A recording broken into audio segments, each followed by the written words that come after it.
I wanted to go over and clarify the worksheet applying the social contract and also clarifying that objective applying the social contract to our founding documents.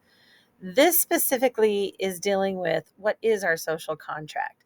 But before I actually go into what is the social contract, I wanted to review the social contract theory itself. So remember, there's four main elements to the social contract theory. The first is that the people have a contract with the government and the government have a contract with the people. And in this case, the government has to give protection of the people's natural rights.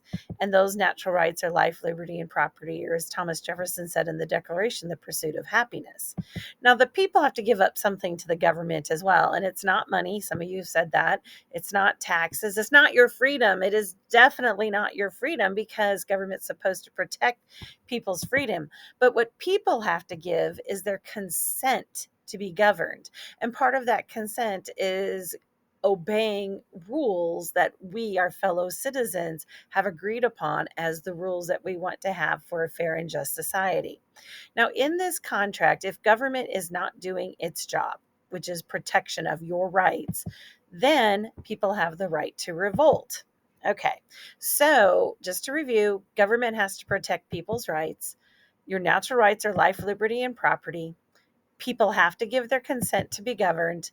This is the contract. And like any contract, if somebody in the system does not follow the contract, then that contract is null and void. And so then people can revolt. And that's what we did in the Declaration of Independence, claiming that, yes, we are revolting. So you did that with the Declaration of Independence, and that was pretty clear in part two. Part three, not so clear. So, what is our actual social contract?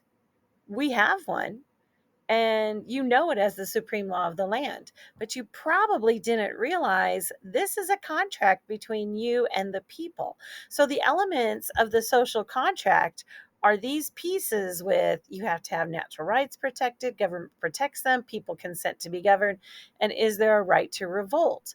Let's go look at that preamble to the Constitution. So people give their consent. Right here it is. We, the people of the United States. That's we, the people, are giving our consent. Now, some of you might be going, I wasn't here when this was written. That's true. But your founding fathers were genius. And they said this contract is for ourselves and our posterity with a capital P. We are the posterity. You and I are the children that came after themselves, the ourselves part of our founding fathers. So this is our contract. We have given our consent. What do we give our consent to? Well, we want government to protect our natural rights. Those are making sure we have justice to protect those natural rights, making sure we have peace within our country. That would be our police, our law enforcement, firefighters, tranquility, providing that peace, providing for common defense, that protection from outsiders who might want to take our rights. Oh, my dog is jumping in, all excited about your rights as well. And then promoting the general welfare. This is not government payments. This is making sure you have an environment where government protects your rights so you can pursue happiness or property, things you want. Okay. And then to make sure you understand, you are supposed to have blessings of liberty. That's freedom, your natural rights.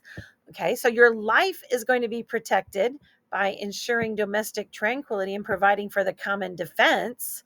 Your liberty is supposed to be protected for you, right?